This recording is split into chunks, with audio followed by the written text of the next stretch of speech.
You sit in a room, and then you call name after name after name. You're not supposed to spend more than 15 minutes per name.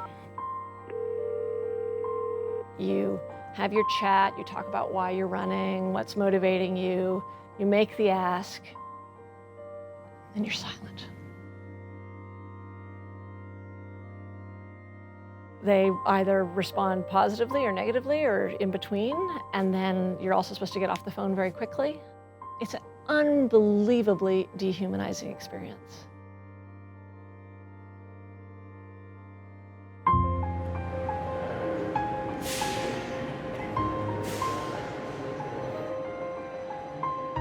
Money has a huge effect on simply who can get into the conversation. Even before you can think about running for even an office like state representative or state senator, much less Congress, you need to basically have several $100,000 in the bank.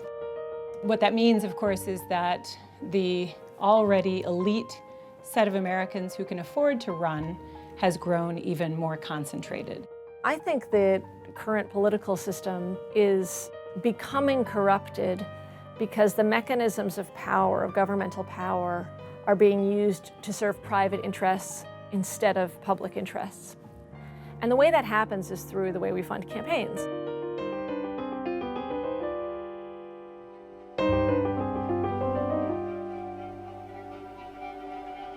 The policy preferences of the very wealthy almost always win.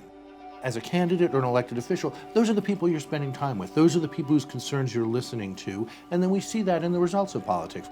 I think you see people go into public office wanting to run, wanting to serve. And because of our current private financing system, they can't figure out a way to serve the public and get elected at the same time because they need to serve the donors to get elected. So they have these dual masters, and one master is stronger than the other. We haven't been giving people a channel out of their own cynicism or about the idea that the whole system is corrupt. Because in fact, the whole system isn't corrupt. I mean, lots of people in Washington, they're trying to do a good job. They're trying to do the best they can, and they have no choice but to sit in a room like this one, calling up donors, sometimes 40% of their time. That's a crazy system. Good evening. I want to talk to you tonight from my heart on a subject of deep concern to every American. In recent months, members of my administration and officials of the Committee for the Re-election of the President, including some of my closest friends and most trusted aides, have been charged with involvement in what has come to be known as the Watergate affair. After the Watergate scandal, you saw an enormous new push for public financing of elections. And most of us now are still within at least the memory of that generation, but something has really changed since 1976, which is the internet. Public financing as a model makes so much more sense now and is so much easier to implement because of the internet. It was plausible in 1976. It's simple now.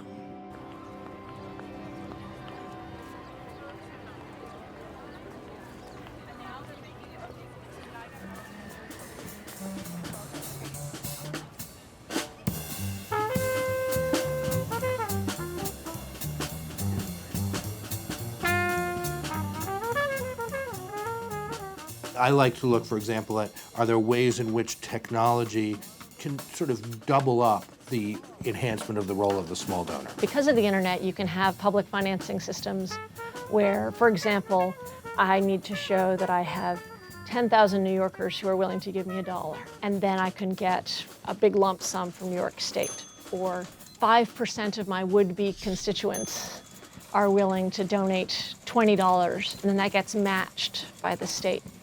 All of those things are really hard to operationalize without the internet.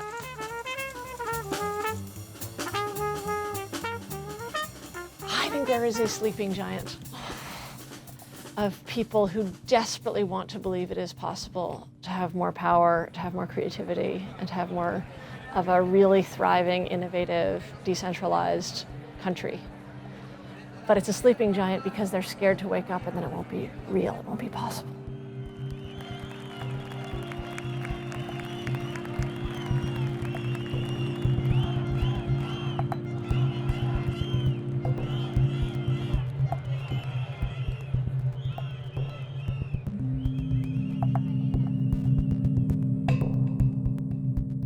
Era un grupo de gente que protestaba, gente joven, pero que no estaba organizada.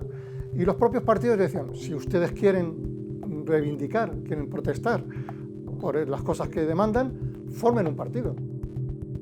Pasaron 2 o 3 años, se organizó ese movimiento social como partido político. Y ese es el origen de Podemos. So the political system in Spain, it favors bigger parties. The funding is mostly public, which means that political parties get the money for their campaigns through subsidies from the government. And these subsidies depend on their votes and their representation in the previous election. So this means that for smaller parties, it's very difficult to compete with bigger parties in terms of campaigning. And particularly for parties that have never obtained representation, like for example new parties. So it's very difficult for them to compete because they have no funding allocated to them. But there are loopholes in which you can get extra funding from companies, particularly from banks.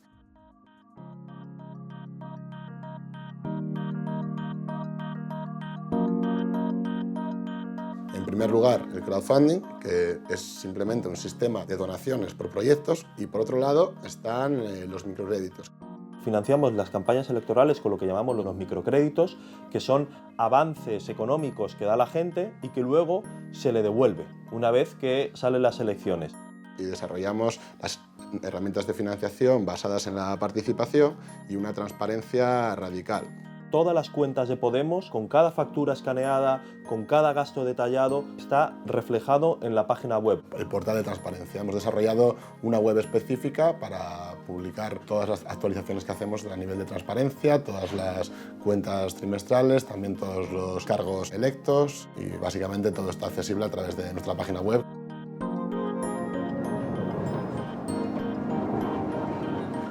What's interesting is that technology has made it easier to be transparent, and yet there are many folks that still shy away from the notion of being transparent. As long as we want our elections to be funded by private interests, we will need to be vigilant about who these interests are, what they want, how much they spent, what the results were. If our courts are saying that people can give more and more money in more and more creative ways, then we hope at minimum that the public then has the right to know who's writing those checks and what interests they have.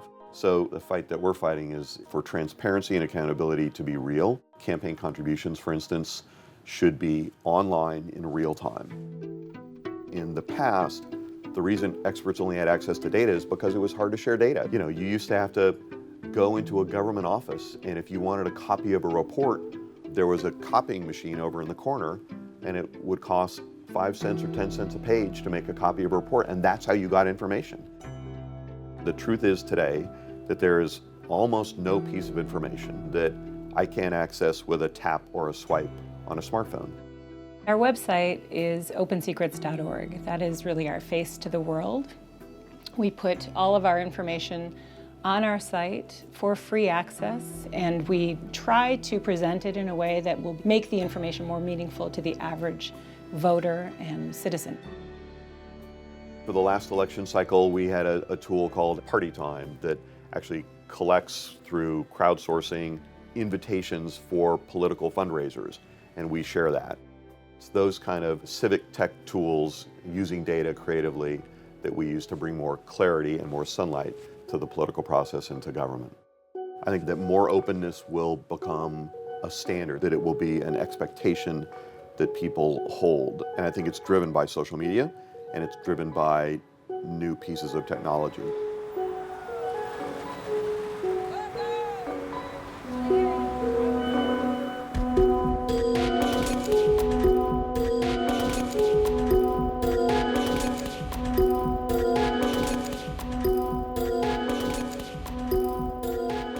The push for transparency is very high in Indonesia, corruption being one of the most epidemic disease in the country.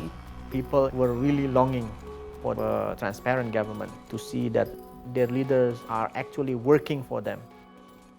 The old way of doing politics in Indonesia is that the candidates always align themselves with the elites. And then Jokowi at the time, mingled with people in the market, on the streets. It is a combination of social media and face-to-face meeting and community meetings, and that has been used very, very effectively by the campaign team of President Joko Widodo.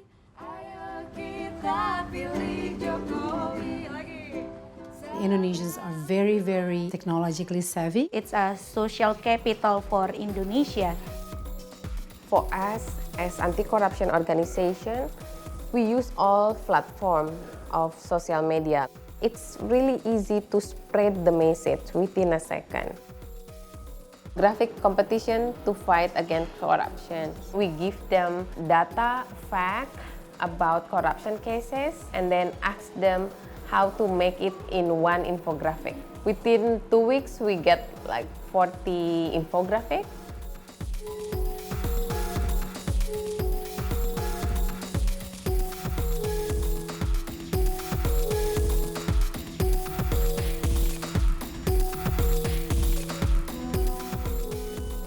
Hackathon is an event where software developer and programmers collaborate intensively together in software programs in a very limited amount of time.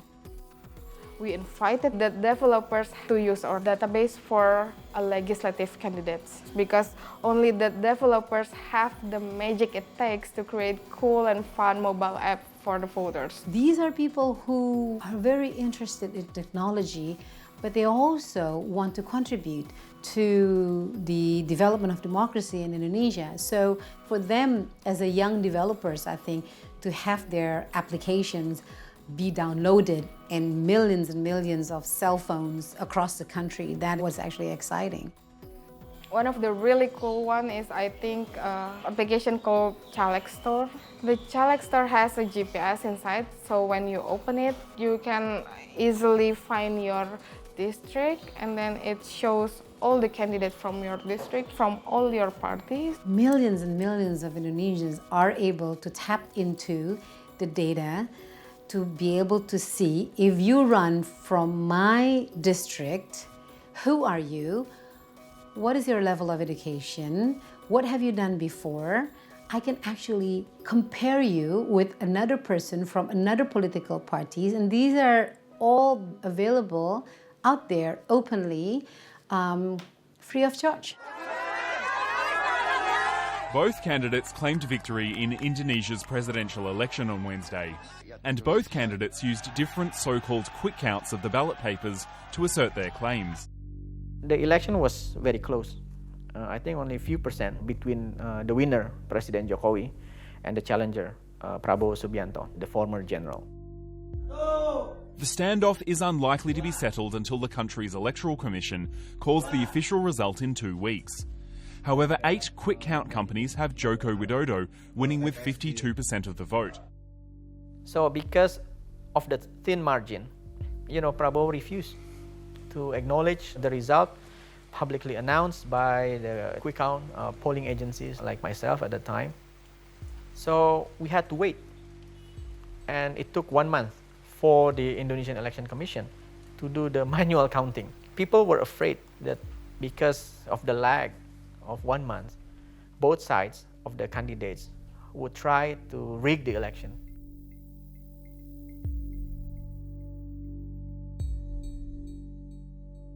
But again, internet saved us. Luckily, the Indonesian Election Commission in 2014 decided to upload all the documents contain the vote counting from more than 400,000 polling stations spread out across the archipelago. So they scan it at the polling station level and upload it to their website. So it's there for everyone to see.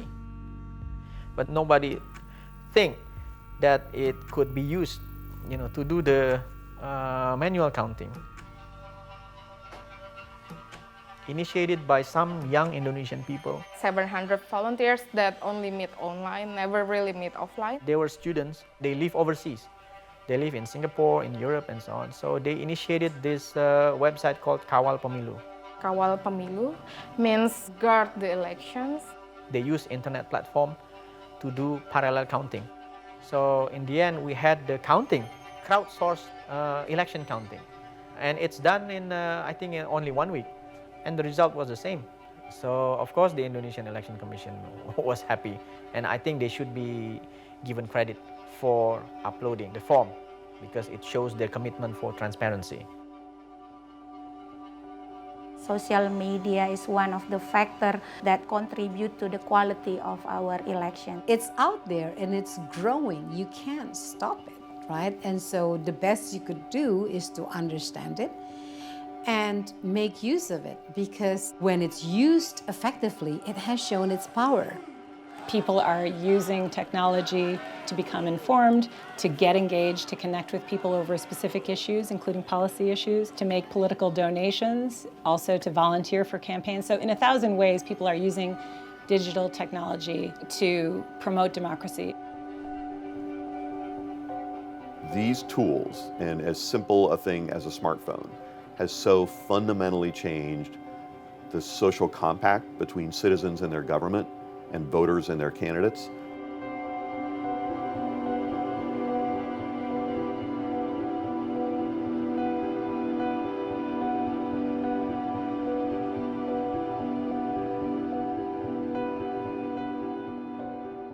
It's a requirement. It's no longer optional to be tech savvy. It is definitely a requirement, and Obama did it better in both of his campaigns than any campaign ever before. Things that we had been talking about as ideas, you really saw how it could happen.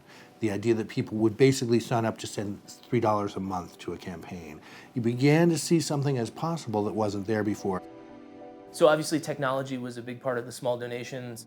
Most of the small donations came in online. Between the two campaigns, we raised a little bit over $1 billion online. A lot of what we did was around fundraising, online fundraising. And specifically, we did that a lot through email. So all of the emails that went out would have many different tests. So we would test out different subject lines and different formats. And one clicked on something in an email and landed on a donation page, or really any page on the website, there were tests running on those pages to see, what is the best way we can display this page to make it the most user-friendly. The more you can do to just make it easier for people to give, you'd be surprised at how much of a lift that they give. So there's a philosophy to it around the rationale for giving, but the technology behind it is incredibly important. The idea from the very beginning was to try to build a big movement from scratch of people who weren't necessarily going to be involved in the political process in the normal way. And so obviously to do that, that means lowering the barrier for them to get involved, trying to use the tools where people sort of already were, except to have a campaign live in them. You don't need a big staff or complicated technology to do this. It's get people signed up for email, get people signed up for text message, get people signed up on Twitter and Facebook and your YouTube channel. Tweets and Tumblr and Facebook, the social media team really understood each specific medium very well, and rather than something feeling like it was excessively focused grouped and this had to go through a million approvals processes until it had no soul. The stuff on Tumblr felt like a Tumblr post. We would post animated GIFs of the president, high-fiving little kids. And Tumblr loved that because it works in Tumblr because that's the kind of, attitude that you see in that particular medium. Social media largely is still something you can't test. Because you can't randomize your audience. When you put a tweet out there in the world, it's just there for everyone to see. Instead of being able to test out a few different tweets, you just have to come up with one that you think is going to work. The tweet that we tweeted out on Election Day when Barack Obama won, I'm sure there were dozens of photographs that they could have picked, and maybe some of them would have been just as good, but who knows? That was the most tweeted tweet of all time at that moment.